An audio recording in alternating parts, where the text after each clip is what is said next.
আসসালামু এভরিওয়ান, শুরু করছি কয়েকটি নক্ষত্র নিঃশেষ উপন্যাসের তৃতীয় অংশের বর্ধিত অংশ। লেখনীতে তেজস্মিতা মুর্তজা।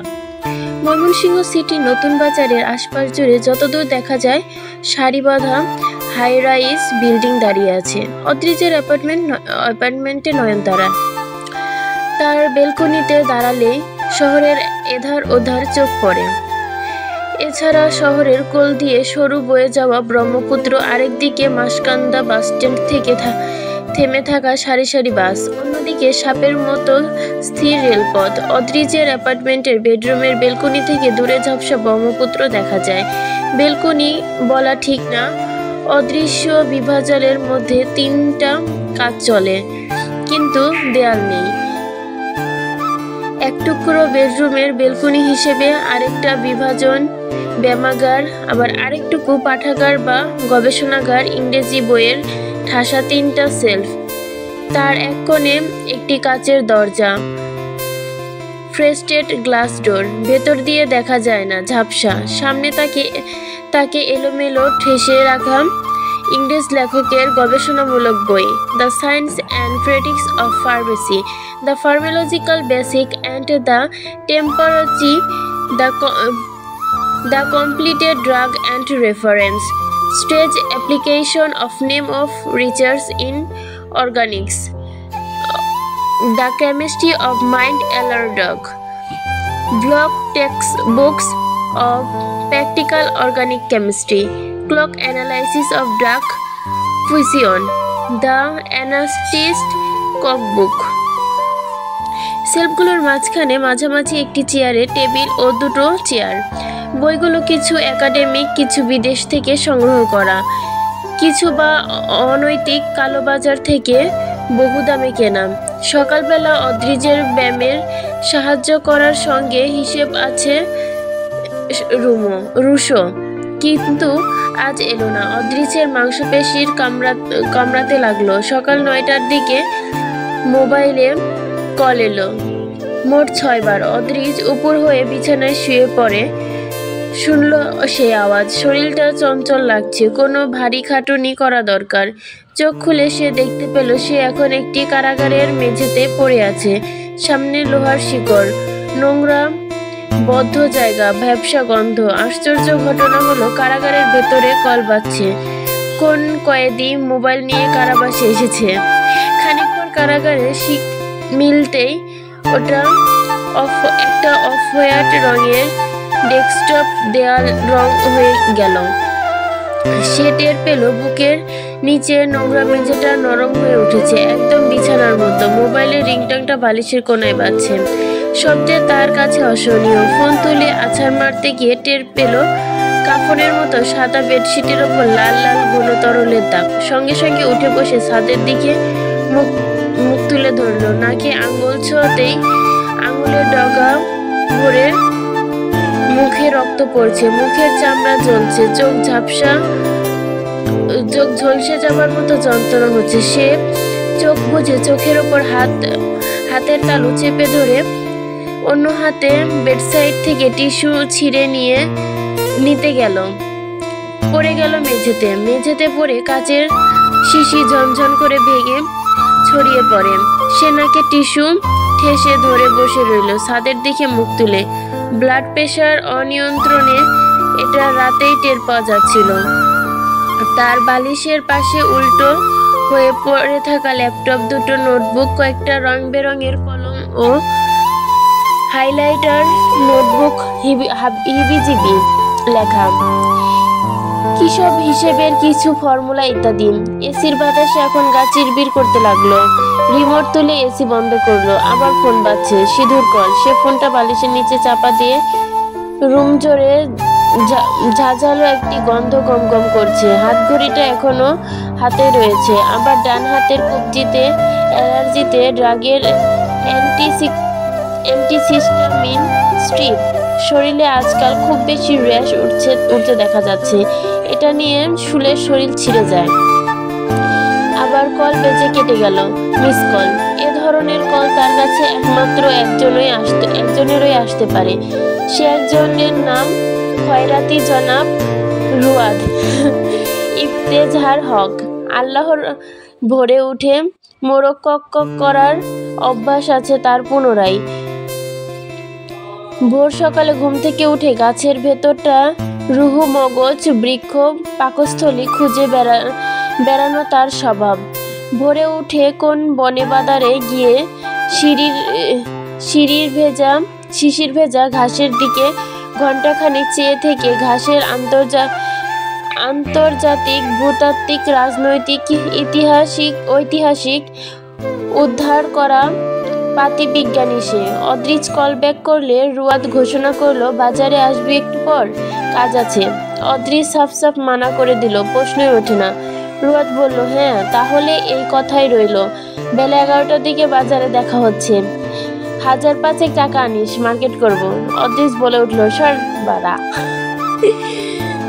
ভালো বলেছিস, শোন মনে মনে জানতে চাস মার্কেট করব আমি, তো তুই টাকা দিবি কেন?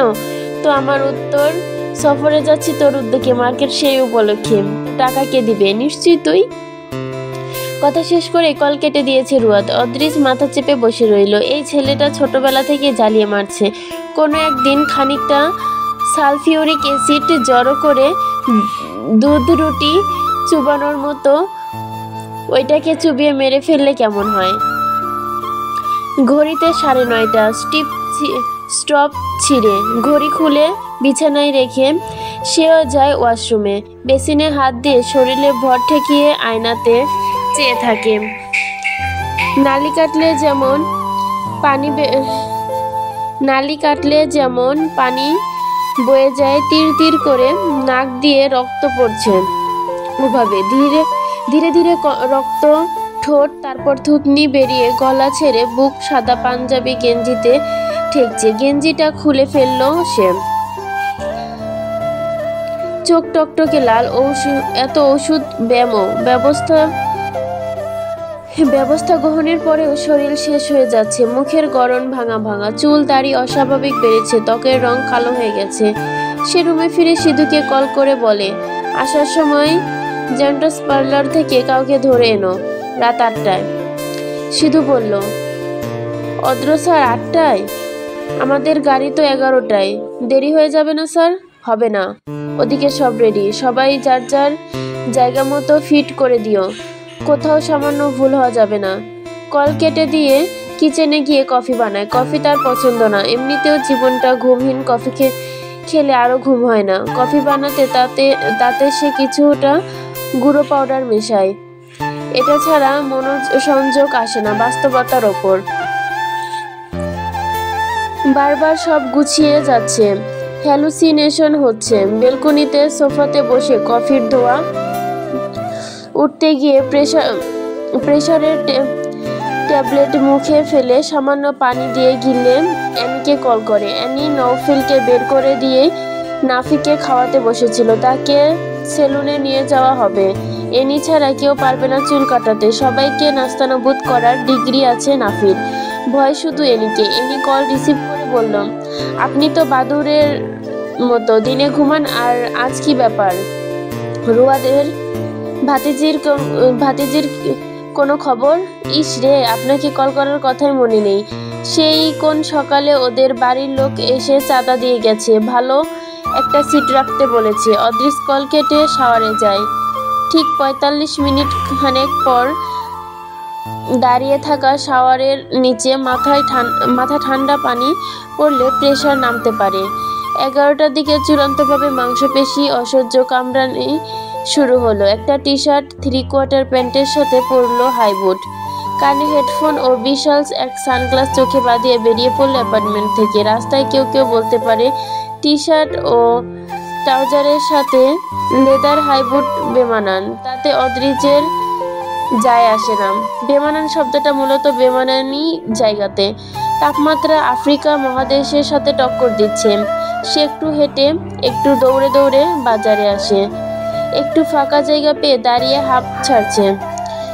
দৌড়ানোর পরিশ্রমের ফলে শরীরটা ভালো লাগছে, কিন্তু রোদে তার শরীরের সেনসেশন হয়। তার যেহেতু শরীর ঘামে না, বরং শরীর রোদের সবটুকু তাপ শোষণ করে শরীরকে তাপোৎপদী সিস্টেমের মতো করে তোলে। হিটারের মতো জ্বলতে থাকে চামড়া। হিটস্ট্রোক টাইপ ব্যাপার। এখন বমি হবে। এখন তার মনে হতে লাগলো চারপাশে অনেক কিছুই ঘটছে, খুব মারাত্মক কিছু। ভয়ানক একটা পরিবেশে দাঁড়িয়ে আছে সে। ভয় করতে লাগলো তার। পাগলের মতো এদিক ওদিক চাইলো, সবকিছু ঝাপসা। শুধু মনে হতে লাগলো সে কোনো নরকে দাঁড়িয়ে আছে। তার চারপাশটা খুবই দ্রুত ভয়াবহ ঘটনায় জড়িয়ে যেতে লাগলো।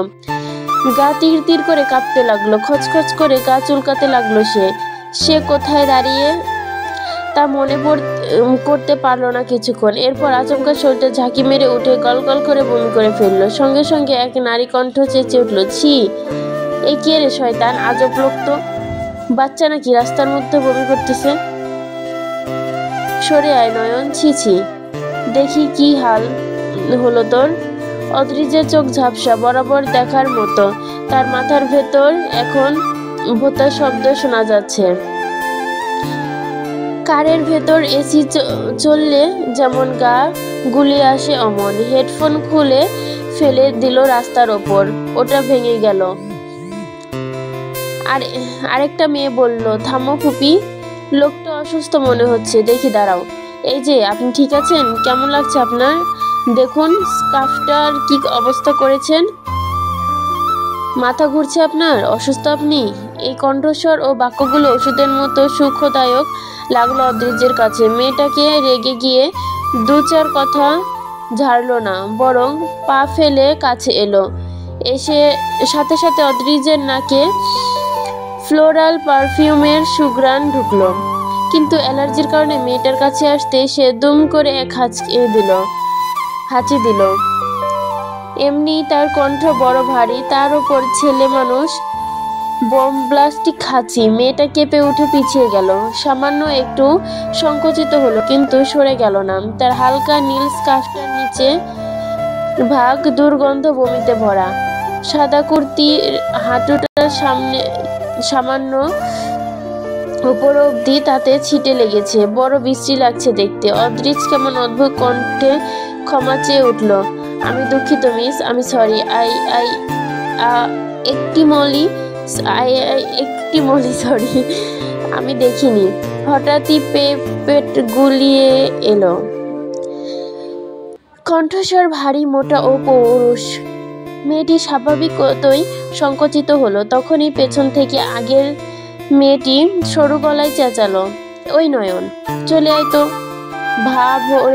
গা ভরে বমি করে আবার মহা অনুভবতা দেখানো হচ্ছে। মাতাল হবে কোথাকার কোন। আয়, বাড়ি গিয়ে সাবান মেখে গোসল করবি, আয়। অদ্রিজ নিঃশব্দে আর চোখে মেয়েটাকে দেখলো। তার মনে হলো রণচণ্ডী মেয়েটাকে সে চেনে। মনে পড়ল এটা তার নানুর ছোট ভাইয়ের মেয়ে ঋতু। এখনো মুখরতা ও ঝগড়ুটে রয়ে গেছে, কিন্তু যে মেয়েটা তার খুব কাছে এগিয়ে এসে স্নেহভর ভাবে তাকে দেখছে, তা এই অপরূপা কিশোরীকে।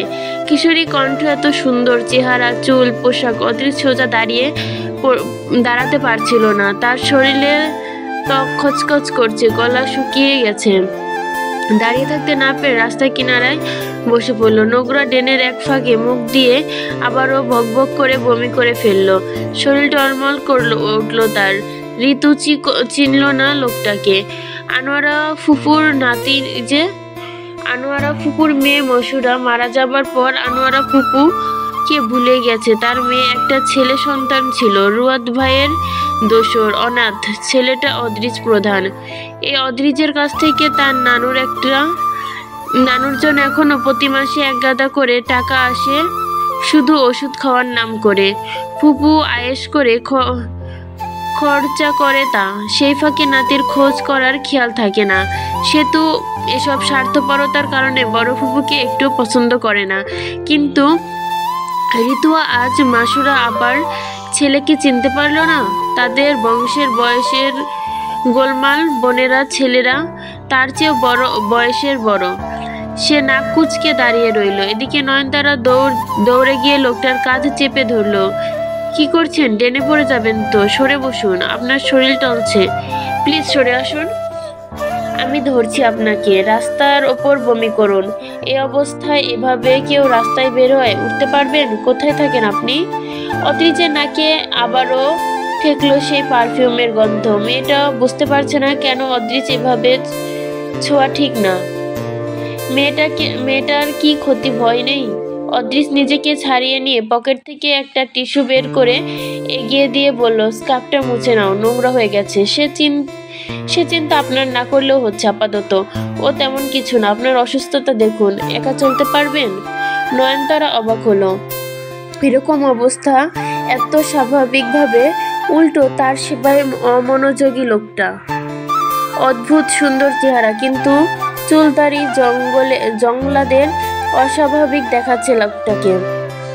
কোনো প্রশ্নের জবাব দেয় না, প্রতিবাদ করে না। রোদে শরীর ত্বক লাল হয়ে উঠেছে। নয়নতারা দৌড়ে গিয়ে ঋতুর কাছ থেকে পানির বোতল আনলো।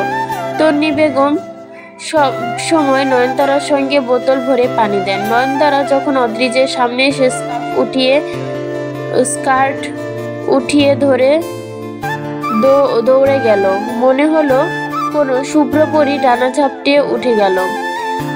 পায়ে ফ্ল্যাট অলংকার মতো সাজানো জুতো, তার উপর ফর্সা পায়ের গোড়ালি ছোঁয়া রূপালী নূপুর ঝনঝন আওয়াজ তুলে বাঁচতে বাঁচতে এগিয়ে এলো। অদ্রিজ চোখ বুঝলো। নীল জর্জেটের ওড়নাটার পেছনে পরীর ডানার মতো উঠতে উঠতে সঙ্গ দিচ্ছে মেয়েটিকে। চুলের আধখোলা বেনিতে ফুলের মতো ক্লিপ, সাদা টপ কুর্তা, ফর্সা নরম হাতে বাচ্চাদের মতন স্বর্ণালী চিকন চূর্ণ। এত আভিজাত সাজ, নক্ষত্রের মতন উজ্জ্বল। অদ্রিজের কেমন হিংসে হলো। এত ডিজাইনের পরীদের রাজকন্যার মতন সাজ চেহারা। সে অনীহায় চোখ সরালো। পরীদের রাজকন্যা ফিরে এসে বোতল এগিয়ে গিয়ে বলল, নিন পানি, একটু পানি খান, ভালো লাগবে আপনার। বমি করলে গলা শুকিয়ে যায়, মুখটাও ধুয়ে নিন, মাথায় একটু পানি বসিয়ে দেব। রোদে মাথা গরম হলে বমি হতে পারে, এভাবে একা বাড়ি ফিরতে পারবেন? অদ্রিজ চুপচাপ বোতলটা হাতে নিল। চুলগুলো হাতের আঙ্গুল দ্বারা ব্যাক ব্রাশ করতে করতে একটু ভালো করে দেখলো সুন্দরীকে। এত নমনীয় মানবিকতা কে শিখিয়েছে? এ তো ওয়াসিম মামার মেয়ে মনে হচ্ছে। তা হক সাহেবের মেয়েকে এত ভালো করে মানুষ করেছেন। সামান্য ঠোঁট তেড়া করে হাসলো সে। চিৎকার করে গাইল তার ভেতর সত্তা, কবিতা, তুমি স্বপ্নচারিণী হয়ে খবর নিও না। কবিতা, এই নিশাচর আমায় ভেবো না সুখের মোহনা। গানটা মনে মনে গাইবার পর অদ্রিজ উজ্জ্বল নক্ষত্রে কন্যার একটি নাম পেল, স্বপ্নচারিণী। টিস্যু নিয়ে বসে পড়ল নয়নতারার পায়ের কাছে। নয়নতারা অপ্রস্তুত হয়ে পিছু হাঁটতে গেলে তার ডান হাত ধরে ফেলল অদ্রিজ। চুপচাপ দাঁড়াও। এত শান্ত, ঠান্ডা ও ভারী সব কণ্ঠস্বর নয়নতারা আগে কখনো শোনেনি। লোকটা তার কি চেনা চেনা লাগলো, সে বুঝতে পারছিল না। শীতস্থ করে বলে উঠল, আপনি এভাবে আমার পায়ের কাছে বসছেন? জুতো কিনতে গেলে দোকানিরা চট করে পা ধরে জুতো পরাতে নেয়। তন্নি বেগম শিখিয়েছে, এটা কখনোই করতে দেওয়া যাবে না, এটা অসম্মান। তারা বিক্রেতা, তাদের কাছে জুতো পরিয়ে নেবার এখতিয়ার কারো নেই। তারা দিতে চাইলেও না। নয়নতারা অস্বস্তিতে বুদ্ধ হয়ে দাঁড়িয়ে রইল। সে আর বাধা দেবে না, তবুও লোকটা হাত ধরেই রাখলো, পরে ছাড়লো না। যখন স্কার্ফটা আরেক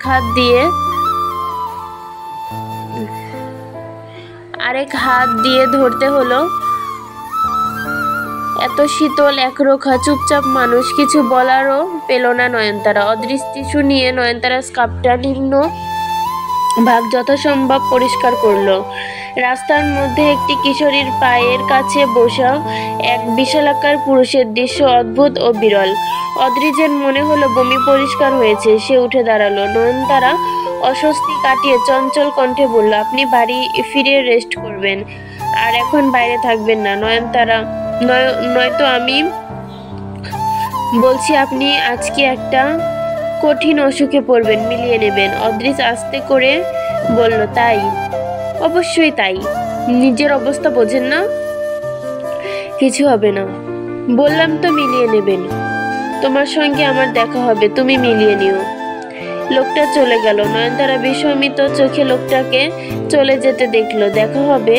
কেন এবার দেখা হবে? কবে? ঋতুর কাছে গিয়ে বলল, তুই একটা বার এগিয়ে গেলি না, লোকটা পড়ে গেল, কি হতো? ঋতু গোমরা মুখে বলল, আমি তোর মতো মাদার তেরেসা নই যে রোডে ঘাটে যার তার সেবায় লেগে পড়বো। শোন নয়ন, তোর স্বভাব চরিত্র সুন্দর, কিন্তু এই সুন্দর স্বভাবের জন্য তুই একদিন মারা পড়বি, দেখিস। দেখি, এদিকে আয়। কি বাল মুছে দিয়ে গেল সে। তালগাছ তান্ত্রিক বাবা, দেখি তার পবিত্র ভূমি এখনো যে ঝকমক করছে স্কার্টে। নয়নতারা মুখে হাত দিয়ে ফিক করে হেসে ফেললো। তান্ত্রিক বাবা? হাসবি না নয়ন, গা জ্বলে আমার। এগিয়ে আয় দেখি। আরে ওইটা স্টাইল ফুপি, আজকালকার উলফ কাটিং না, কি যেন বলে। ঋতু মুখ ভেঙচি দিয়ে বলল, উলফ কাটিং। বেশি পেকেছিস। তোর মায়ের পায়ে ধরা খালি বাকি রেখে তোকে মার্কেটে এনেছি। ওয়াসিম ভাই জানলে আমায় কবর দেবে। সেই মার্কেটে নাই ঢুকতে কোথাও থেকে কোন ধামরা দরবেশ এসে পোশাকটা নষ্ট করে দিয়ে গেল। তুই তার ওকালতি করলে এক চড়ে দাঁত ফেলে দিব। ঋতু বসে পড়লো। নয়নতারা সামনে ব্যাগ থেকে এক মুঠো টিস্যু বের করে স্কার্ফটা মুছল। তার মনে হলো কাজ হচ্ছে না। নয়নতারা পানির বোতল দে। কোন দোকানে চাল খেয়ে বমি করেছে কে জানে। সরি নয়ন, পানির বোতল দে তো। কোন দোকানে চাল খেয়ে বমি করেছে কে জানে। নয়নতারা তখন মনে পড়ল, যা ফুপি, বোতল তো তোমার তান্ত্রিক বাবা নিয়ে গেছে। ঋতু কটমট করে উঠে দাঁড়িয়ে এক ধাক্কা মারলো কপালে। এত গদ্ধব তুই, শুধু বোতল কেন দিলি? টাকা পয়সা পার্সেলটাও সঙ্গে দিতে পারতি। আল্লাহর নামে তান্ত্রিক খেয়ে ফু মেরে দোয়া দিত। নয়নতারা হাসতে হাসতে গলা জড়িয়ে ধরল ঋতুর। কই, তুমি তখন তো বাধা দাওনি? তুমি কিন্তু মনে মনে চাইছিলে অসুস্থ লোকটাকে সাহায্য করা হোক। ঋতু গলে যাবার পাত্রী নয়। সে বলল, তুই এত সুন্দর হয়ে রাস্তায় বেরোবি না নয়ন, মানুষের নজর লাগে। আজ দেখ কেমন পোশাক নষ্ট করলো, কবে জানি তোর ক্ষতি করে দেয়। নয়নতারা হাত ভালো মতো চেপে ধরে গম্ভীর মুখে রাস্তা পার হয়ে অন্য পথে হাঁটা ধরল ঋতু। নয়নতারা বলল, আমরা বাজারে যাব না? যাব, তার আগে যাব তোদের আনন্দমোহনের সামনে। কেন? ইপটিজিং করতে। নয়নতারা হেসে উঠল। ছেলেদের না মেয়েদেরকে? শোনো, আমাদের কলেজে ছেলেরা দেখতে খুব বিশ্রী। চুপ, পরে সেতুকে তুলে আনি, চল। ও একা একা বাড়ি থাকবে, সেটা হচ্ছে না। ওকে বেঁধে হলেও সঙ্গে নেব আমি। দুজন রিক্সা নিল আনন্দমোহন কলেজের উদ্দেশ্যে সেতুকে তুলে আনতে। সেতু কেনাকাটায় পটু।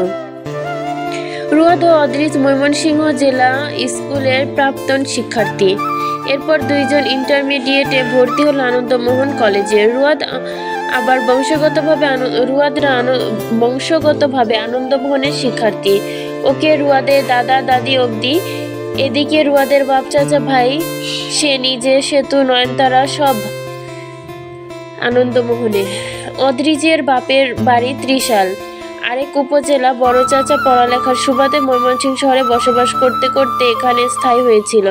ছোট থেকে অদ্রিজও পড়ালেখা খাতিরে চাচার বাড়িতে স্থায়ী হয়ে গেল একরকম। কলেজও এখানে। ময়মনসিংহ ছাড়তে হলো কলেজ শেষে।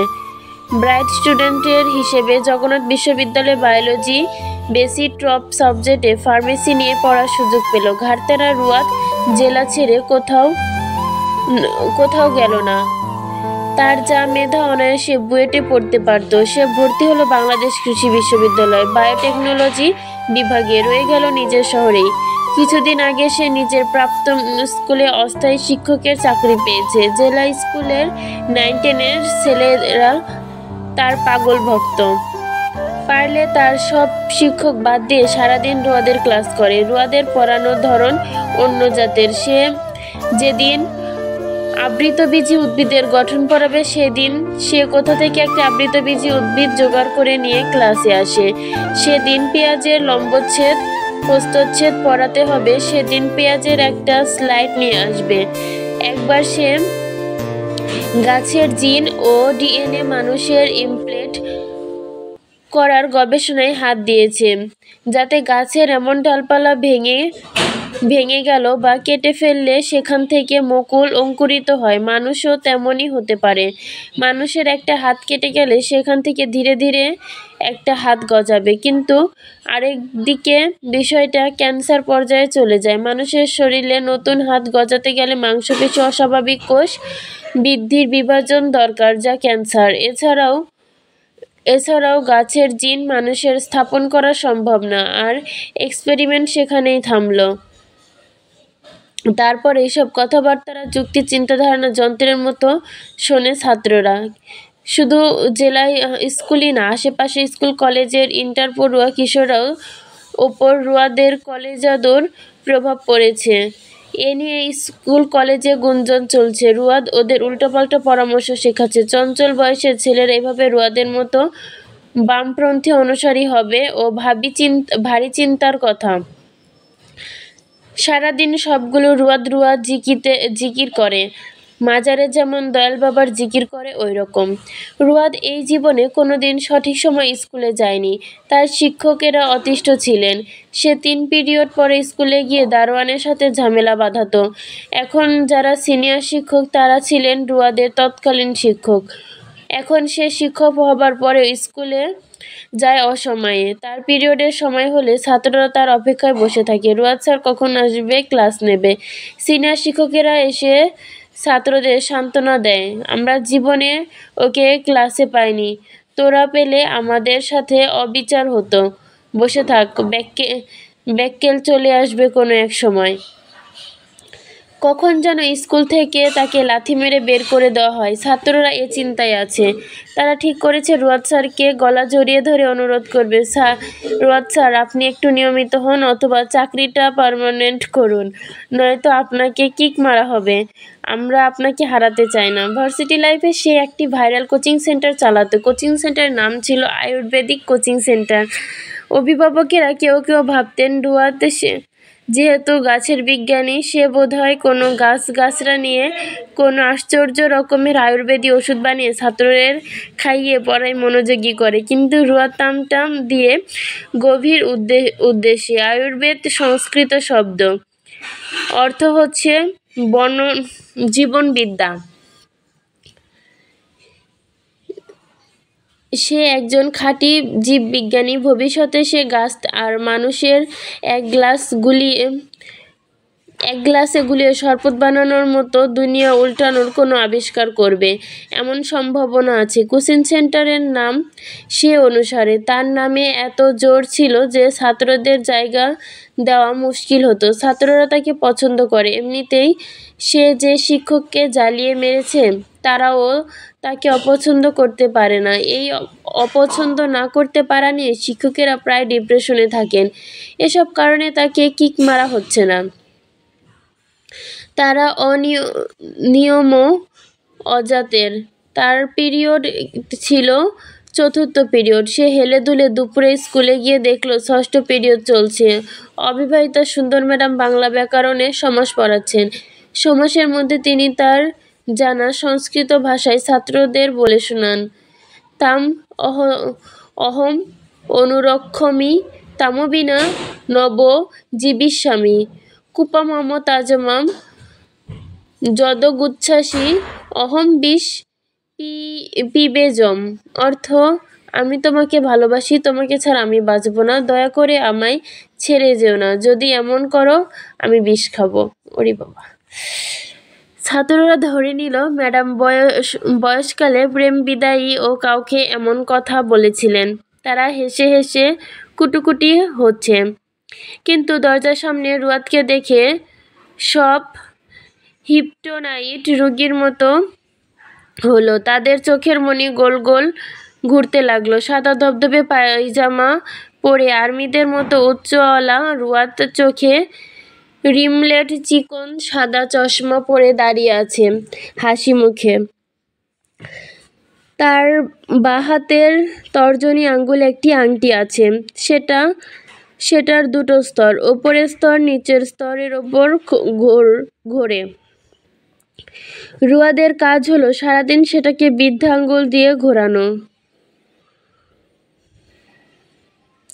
এখনো করছে। তাকে দেখে ম্যাডাম পড়ানো থামালো। রুয়াদ দাঁত বের করে হেসে বলল, আপনাকে আজকে অত্যাধিক সুন্দর লাগছে ম্যাডাম মনসা কৈরালাজি। ম্যাডাম কঠিন গলায় বলল, আপনি রোজই এ কথা বলেন, তাও আবার ভুলভাল নামে ডাকেন। আমার নাম মোনালিসা, মনীষা কৈরালানি না। কৈরালা সঞ্জন দত্তের বইয়ের পদবী, আর মনসা হলো সাপের দেবী। তাহলে তো ঠিকই বলেছি। ম্যাডাম সরু গলায় চেঁচিয়ে উঠল, কি বললেন আপনি? রুয়াদ হাসলো, ভুল বুঝবেন না, সুন্দরীরা ভুল বুঝলে দুঃখ বেশি লাগে।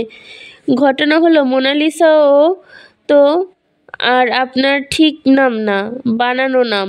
আমিও দিলাম একটা বানানো নাম, যেভাবে যে কেউই আপনাকে নিজের মতো বানিয়ে যা তা ডাকতে পারে, ঠিক না? ম্যাডাম রেগে কটমট করে বললেন, কে বলেছে আপনাকে এটা আমার বানানো নাম? রুয়াদ হেসে বলল, জি আমি বলছি। মোনালিসা খুব চর্চার বস্তু হওয়ায় মেয়েরা তার নামে নিজের নাম রাখতে খুবই পছন্দ করে, কিন্তু বাপ মা তো এসব বোঝে না, তাই নিজেরাও কাস্টমাইজ করে নেয় কিছু, বুঝলেন? আদবের সঙ্গে কথা বলুন। আদব কে? তার সাথে আমি কেন কথা বলতে যাব? আর তার সাথে আমার চেনা জানা লেনা দেনা কিসের? অপরিচিত কারোর সাথে আমি কথা বলতে পারবো না। ম্যাডাম রাগে কাঁপতে লাগলো। রুয়াদ তাকে দেখে চমৎকার করে হাসে হাত নেড়ে নেড়ে মন্ত্রপাঠ করবার ভঙ্গিতে সংস্কৃত ভাষায় আওড়ালো, রাখবেন না ম্যাডাম, কেননা ভগবাদিগার বলাই আছে, ক্রোধাৎ ভাবছি সমূহত্তা স্মৃতিভ্রম বুদ্ধিনাশ প্রাণশতি। ম্যাডাম ঝরা মেরে দিয়ে ব্যাগ নিয়ে চলে গেলেন শ্রেণীকক্ষ থেকে। রুয়াদ হেসে ভেতরে ঢুকে সবাইকে বলল, গুড মর্নিং কমরেডস। রুয়াদ স্যার তাদেরকে কখনো ছাত্র ডাকে না, কমরেডস লোকে শেখায় কমরেডস মানে খারাপ কিছু। বামপন্থী রাজনৈতিক দলের কর্মীরা একে অপরকে ডাকে। রুয়াদ স্যার বলে, কমরেড মানে সঙ্গী, বন্ধু, যারা এক পথে এক উদ্দেশ্যে উৎসর্গ প্রাণ হয়ে হাঁটছে। ওরা এই ডাকে পাগল হয়ে যায়। গোটা দুনিয়া কমরেড ডাকের বিরুদ্ধে গেলেও রুয়াদ স্যারের কমরেড হতে যান পান দিয়ে প্রস্তুত। স্যার যখন কমরেডস ডাকে, ওদের মন চায় একবার স্যারকে বুকে জড়িয়ে ধরতে, এমন অদ্ভুত শোনায় ডাকটা। সবাই বলল, গুড মর্নিং স্যার। এখন বাজে বেলা 2 স্যার। যতক্ষণ আকাশে সূর্য থাকবে ততক্ষণ সকাল, সূর্য ডুবলে রাত। দুনিয়াতে বেলা মোট 2, বুঝলে? সবাই রুয়াদ স্যারকে যুক্তিতে ঘাড় কাত করে। রুয়াদ স্যারের যুক্তি ছাড়া কথা বলে না, সে ভুল কথা বলতেই পারে না। রুয়াদের ডাইহার্ট ভক্ত ছাত্র নগেন দাঁড়িয়ে বলল, স্যার আপনি এখন ক্লাস নেবেন? এখন না মনসা থুক্কু মোনালিসা ম্যাডামের ক্লাস। ম্যাডাম তো চলে গেল। তো ক্ষণেক তুই কি চাইছিস? ক্লাসটা খালি যাক? না, এটা ঠিক না। তিনি চলে গেলেন, সময়টা কাজে লাগাই, কি বল? স্যার আমার নাম নগেন, আপনি সবসময় খগেন বলেন। সবাই আমাকে খগেন মাল বলে রাখায়। ঠিক আছে খগেন, আর ভুল হবে না, আমি তোর নাম মনে রাখবো। নগেন দুঃখ হতবিহত হয়ে পড়ল। রুয়াদ স্যারের ক্লাসের অনেকক্ষণ এমন চমৎকার নাম দিয়েছে, কেমন ক্লাসের ক্যাপ্টেনের নাম রক্তিম, স্যার তাকে ডাকে লালটু। এটা নাম হলো? রুয়াদ স্যারকে জিজ্ঞেস করা হলে, স্যার ওকে লালটু কেন ডাকেন? রুয়াদ বলল, রক্ত লাল, তাই ডাকি লালটু। তো স্যার রক্ত লাল তো লাল নামে ডাকতেন, লালটু কেন? ওর নাম কি রক্ত? ওর নাম রক্তিম। ওর নামে রক্তের শেষে যেমন ম থাকে তেমনি লালের শেষে টু। ক্লিয়ার? সবাই রুয়াদ স্যারের যুক্তিতে মুগ্ধ। তারা 120 ডিগ্রি কোণে মাথা কাত করে সম্মতি জানালো। আজকের ঘটনার ক্ষেত্রে তারা জানে রুয়াদ স্যার ইচ্ছে করে মোনালিসা ম্যামকে খেপিয়ে ক্লাস ছাড়া করেছে, যাতে সে ক্লাস নিতে পারে। এরকম কাজ সে প্রায় করে, নিজের সময়ে ক্লাস না এসে অন্য টিচারের ক্লাসে এসে এ ধরনের কাণ্ড ঘটায়। এখন কোনো বড় স্যারের ব্যাপারটা জানলে আসলেই উল্টো ম্যাডামের দোষ হবে, কারণ রুয়াদ স্যার বলবে ম্যাডাম ক্লাসে ফাঁকি দিয়ে বেরিয়ে গেছে। আমি সুহৃদয় টিচার বলে সে সময়টুকু পড়ালেখা করিয়ে পুষিয়ে দিচ্ছি ছাত্রদেরকে। ম্যাডাম বড় স্যারের কাছে কট খাবেন উল্টো, কারণ রুয়াদের যুক্তির কাছে দুনিয়া পানি। রুয়াদ লম্বা দেহ নিয়ে বোর্ডের সামনে দাঁড়ালো। সবাই উৎসুক হয়ে চেয়ে আছে রুয়াদ স্যার কি বলবে। রুয়াদ স্যার কখনো চেয়ারে বসে না, তার নাকি অস্বস্তি হয়। সে যখন ওই ক্লাসের ছাত্র ছিল তার শিক্ষকরা এসে ওই চেয়ারে বসতেন। চেয়ারটা অসামান্য কিছু মনে হতো, কেউ ওইখানে বসা অসম্ভব একটা ব্যাপার। সে বদ্ধ ধারণা ও অস্বস্তিতা এখনো রয়ে গেছে। টিচাররা চেয়ারে বসে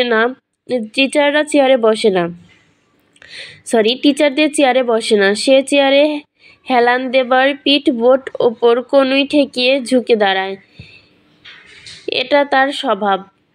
আজও পাঞ্জাবির হাতা গুটিয়ে চশমা খুলে টেবিলে রেখে ওভাবে দাঁড়িয়ে বলল, তোদের যদি আমি এখন বলি আজ স্কুল ছুটির পর সোজা বাড়ি গিয়ে ব্যাগ প্যাক গুছিয়ে নিতে, আমরা রাত 11টায় সফরে বের হব। ব্যাস। রুয়াদ এইটুকু উচ্চারণ করতে তৎক্ষণাৎ গোটা ক্লাস এমনভাবে চেতে উঠল যেন ফুটবল স্টেডিয়ামে গ্যালারিতে বসা দর্শকরা লাফিয়ে উঠেছে পছন্দের দল গোল করলে। সবাই আনন্দ মনে মনে কেঁদে ফেলে। মানে রুয়াদের দিকে চোখ মুছে সমস্তভাবে জিজ্ঞেস করে, কোথায় স্যার? আমরা কোথায় যাচ্ছি? সিলেট। ধর কম বেশি 5 দিনের সফর। ক্লাস 10 5 দিন স্কুল থেকে গায়েব থাকবে। বেশ আনন্দের ক্লাসরুম বা খারাপ প্রতিবন্ধী সবাই হয়ে গেল। কিন্তু এই যে সে ক্লাস রুয়াদ স্যারের দোষ। রাত 11টায় গাড়ি আর এখন সে এসে খবর দেয়। আগে দেওয়া যেত না? বাড়িতে ম্যানেজ করারও তো একটা ব্যাপার আছে নাকি? রুয়াদ স্যারকে কে বোঝাবে? তবুও ওরা সবাই মনে মনে কাঁদো কাঁদো গলায় বলে উঠল, এইভাবে দিন রাত চলে যাব? মন আমাদের বারবার বলে যাক, রুয়াদ স্যারকে ভালোবেসে কোনো ভুল করিনি আমরা। রুয়াদ স্যারকে ডেকে বলল, বাড়িতে কি বলবি? ভ্রু নাচিয়ে হাসল রুয়াদ স্যার, তোরা জানিস কি বলবি? সাথে সাথে চট করে চোখ মারল ওদের উদ্দেশ্যে, সঙ্গে সঙ্গে ঠোঁট স্মিত হাসি ফ্রি। ছাত্রদের হাসি উপচে পড়ে। রুয়াদ হাসলে। ওদের ধারণা জেলা স্কুলে মেয়েরা না থেকে ভালোই হয়েছে, নয়তো এই যে রুয়াদ স্যার হাসলেন, ক্লাসে ফটাফট মেয়েদের লাশ পড়ে যেত। এত সুদর্শন আর চমৎকার লোকটা ছেড়ে এসএসসি পরীক্ষা দিয়ে কলেজে যেতেই মন সায় দেয় না তাদের সবারই এখন একটাই স্বপ্ন, স্কুল ফাইনাল শেষ করে আনন্দমোহনে ভর্তি হবার। কারণ ওইখানে রুয়াদ স্যার পড়তো। কেউ চিন্তিত হয়ে বলল, স্যার চাঁদা? কিচ্ছু না। কেউ চাইলে পকেটে কানাকড়ি না নিলেও চলবে। একটা মালটা পার্টি হচ্ছে, একটা মালদার পার্টি আছে, তোরা খালি বাইর হয়ে চলে আসবি রাত 11টায়। বাসে সিট নাকি খালি যাচ্ছে। এও হয়? যা, বাড়ি গিয়ে গুড বয় সাবান মেখে গোসল করে বের হয়ে আয় সময় মতো। নগেন বলল, স্যার ওইটা লাইফ বয় সাবান। চুপ থাকো খগেন। লাইফ বয় যুক্তিহীন, অর্থহীন। জীবন ছেলে। এটা আবার নাম হয়? গুড বয় সাবান হবে, ভালো ছেলে সাবান। ভালো ছেলে গুড বয় সাবান দিয়ে গোসল করবে, অথবা গুড বয় সাবান দিয়ে গোসল করলে ভালো ছেলে হয়ে যাবে। এই নামে যুক্তি অর্থ দুটোই আছে, বুঝলে? তারা আবার মুগ্ধ হলো রুয়াদ স্যারের চিন্তাধারার ওপর। সবাই মনে মনে পরিকল্পনায় আটা শেষ। এখন তারা বাড়িতে গিয়ে বলবে রুয়াদ স্যারের সাথে আমরা প্র্যাকটিক্যাল বায়োলজি সফরে যাচ্ছি। পড়ালেখায় খুবই সহকারী সফর এটা। এসএসসিতে বায়োলজি থেকে 98 কনফার্ম। রুয়াদ বেরিয়ে এলো স্কুল থেকে। অদৃশ সফরের আয়োজন করছে, আর কি না সিট খালি, আবার সে যাবে পয়সা দিয়ে। এই সফর বাদ, ওয়াশরুমে টিস্যুর খচড়াটাও অদৃশ দেবে। টাকা খসবে হেমন্ত গাছের পাতার মতো। স্কুলের ফটকের সামনে দাঁড়িয়ে তার মনে পড়ল অদৃশ সে 12টা বাজে আসতে বলছে, এখন 2টো বাজে, ব্যাপার না, মাত্র 2 ঘন্টা লেট। অদৃশের উচিত একটু ধৈর্যশীল হয়ে দাঁড়িয়ে অপেক্ষা করা। পকেটে হাত রেখে পাঞ্জাবির কলার থেকে খসে যাওয়া একটা বোতাম ছাড়া পকেটে আল্লাহর ওয়াস্তে আর কিচ্ছু নেই। সে রিকশায় উঠল বাজারের উদ্দেশ্যে। পৌঁছাতে 2:20 মতো বাজলো। অদৃশ বাজারের মধ্যে একটা দোকানের সামনে ব্যানারের নিচে একটু ছায়ায় দাঁড়িয়ে হাত পা চুলকাচ্ছে। রুয়াদ হাত নেড়ে হাসলো। অদৃশ সামান্য ভাবান্তর হলো না, মুখে কোনো প্রতিক্রিয়া বা প্রতিবাদ কিছুই নেই। রুয়াদের রিকশা থেকে নামতে নামতে বলল, ভাড়া দে। চলবে। নিচে লেখিকার একটা ছোট নোট আছে, এটাও পড়ছি। দুঃখিত দেরি করার জন্য। এটা লেখা ছিল সেই কবেকার। একটু ঠান্ডা মাথা ব্যথা দেখে শুনে নিয়ে সন্তুষ্ট হয়ে আপলোড করার ফুসরতাটুকুও পাচ্ছিলাম না। কতদিন চলে গেল, ভুল ত্রুটি ক্ষমা করবেন। বিশেষ নোট, গল্পের প্রতিটি চরিত্র, প্রতিটি ঘটনা, প্রবাহ ও সংলাপ সবটা কাল্পনিক এবং শুধুই মাত্র কাল্পনিক, আমার রচিত। যেখানে স্থান কাল বাস্তব এবং তাই প্যাচ লাগতে পারে, কিন্তু অনুরোধ, এদের কাউকে বাস্তবে কোনো চরিত্রের সাথে মেলাতে যাবেন না। সামনে কোনো সালে বাংলাদেশের রাজনৈতিক পরিস্থিতি টুকটাক উঠে আসতে পারে, কিন্তু সেই সময় সকলে বিচরণ করা এখানকার সব চরিত্র ও ঘটনা সবটাই আমার তৈরি। উল্লেখিত স্থানগুলো কেবল বর্ণনার স্বার্থে আসবে, কোনো স্থানকে নির্দেশ করা আমার উদ্দেশ্য নয়। ধন্যবাদ।